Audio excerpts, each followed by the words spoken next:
After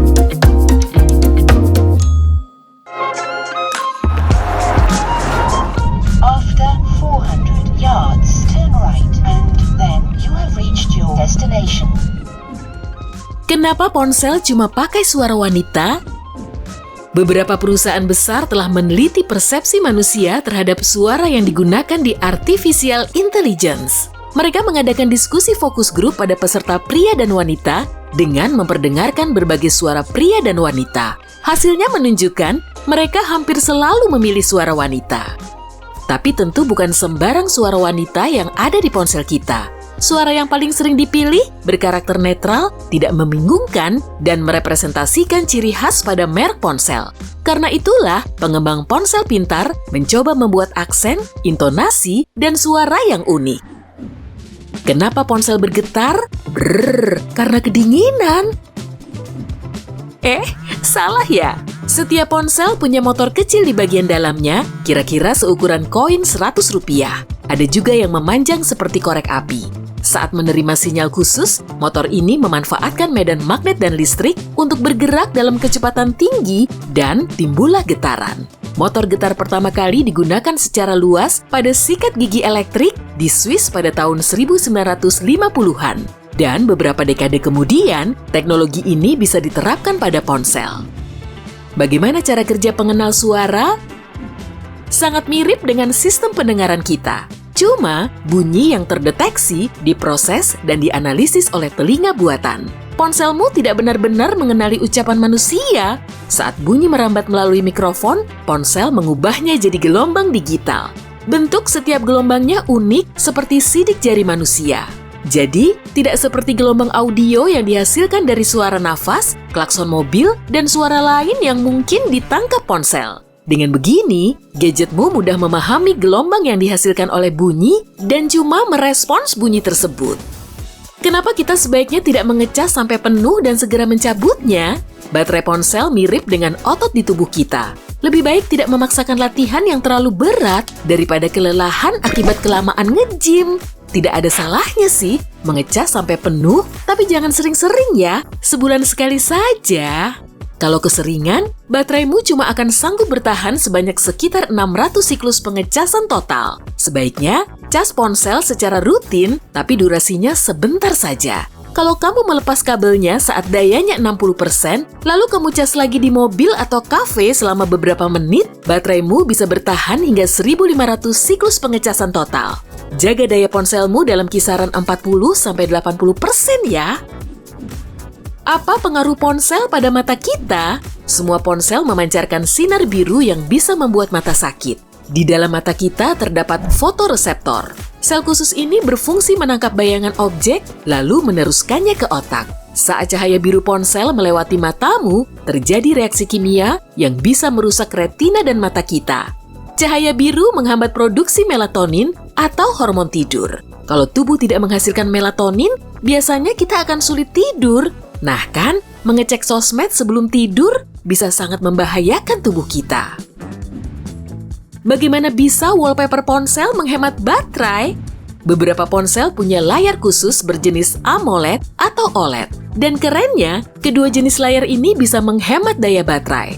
Displaynya cuma memancarkan cahaya saat ada arus listrik yang melewatinya. Nah, kalau warnanya hitam, cahayanya tidak terpancar. Jadi, kalau kamu pasang wallpaper hitam pekat pada ponsel berlayar AMOLED atau OLED, arus listrik yang melewatinya cuma sedikit. Cahayanya cuma berasal dari ikon kecil dan simbol di layarmu. Daya bateraimu bisa awet. Apa yang dimaksud sindrom phantom vibration? Sebanyak 90% pengguna ponsel pernah mengalaminya. Rasanya seolah-olah ponsel kita bergetar. Tangan pun langsung merogoh saku, tapi ponselnya tidak berdering. Atau malah ponselnya tidak ada di saku. Karena sudah terbiasa dengan anggapan kalau ponsel selalu ada di saku, kita jadi punya refleks baru. Kalau ponselnya berdering, tangan kita langsung masuk ke saku. Kita langsung refleks tiap kali merasakan getaran. Padahal kan bisa saja cuma gesekan pakaian atau kontraksi otot, tapi otak kita menganggap ada panggilan telepon. Kenapa dulu tidak boleh ada ponsel di pesawat? Saat ponsel baru mulai dipasarkan, publik menilai ponsel bisa membahayakan penerbangan. Para ahli khawatir kalau sinyal radio pada ponsel bisa mengganggu peralatan elektronik di pesawat. Walau tidak ada yang tahu pasti kalau hal ini bisa benar-benar terjadi di pesawat.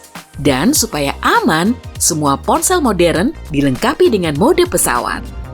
Kenapa maskapai masih belum menyarankan untuk menggunakan ponsel? Kadang memang masih ada larangan menggunakan ponsel di pesawat. Tujuannya agar penumpang selalu siap menghadapi situasi mendadak. Kalau perhatiannya terpecah ke ponsel, menonton film, atau bermain game, bisa-bisa mereka melewatkan instruksi keamanan penerbangan yang penting. Memangnya ponsel pintar betul-betul bisa meledak? Bukan ponselnya sih yang meledak, tapi baterainya, terutama baterai lithium-ion. Sebagian gadget modern masih pakai baterai jenis ini. Karena inilah, kita dilarang menaruh ponsel berbaterai lithium-ion di bagasi terdaftar di dalam pesawat, bahkan beberapa di antaranya tidak dibolehkan ada di kabin pesawat. Ada juga beberapa jenis power bank, tablet, dan laptop berkualitas rendah yang juga bisa meledak.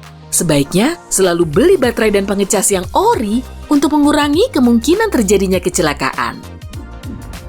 Bagaimana agar ponselmu tidak diretas? Jangan terhubung ke jaringan Wi-Fi yang tidak diketahui. Nyalakan Bluetooth kalau kamu memang benar-benar memerlukannya. Dan jangan mengunduh aplikasi yang tidak jelas. Oh ya, jangan menekan tombol izinkan jika aplikasi meminta akses ke ponselmu. Nanti bisa-bisa ada yang mengakses datamu, menyadap panggilan teleponmu, dan mengendalikan aktivitas di ponselmu.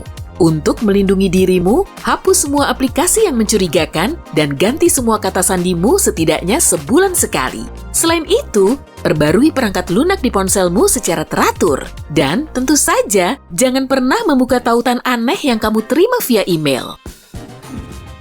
Kenapa kamu tidak perlu menutup aplikasi untuk menghemat baterai? Para pengembang ponsel berulang kali mengatakan kalau aplikasi background tidak benar-benar menghabiskan baterai. Aplikasi ini hanya menunggumu memulai ulang.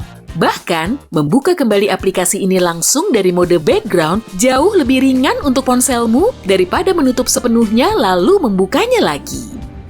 Apa sih ponsel pintar termahal di dunia?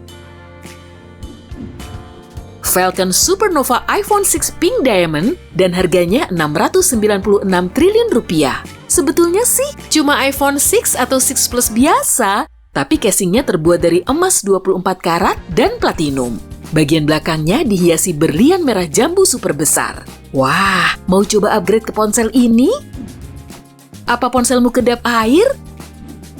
Setiap ponsel punya Ingress Protection Rating atau tingkat ketahanan terhadap lingkungan. Ini adalah sistem terstandardisasi khusus yang memungkinkan kamu mengetahui seberapa kedap air ponselmu. Ratingnya dimulai dari 0, yang artinya ponselmu sama sekali tidak punya perlindungan sampai 9K. Kalau ponselmu punya rating seperti ini, artinya ponselmu sangat terlindungi, bahkan dari tekanan dan suhu tinggi. Kamu bisa menemukan rating ponselmu pada lembaran instruksi yang ada di dalam kotaknya atau pada situs web khusus. Hey, jika kamu belajar hal baru hari ini, klik tombol suka di video ini, lalu bagikan pada teman-temanmu. Inilah beberapa video menarik lainnya yang bisa kamu tonton. Klik saja video di salah satu sisi layar, dan ingat, tetaplah di sisi terang kehidupan.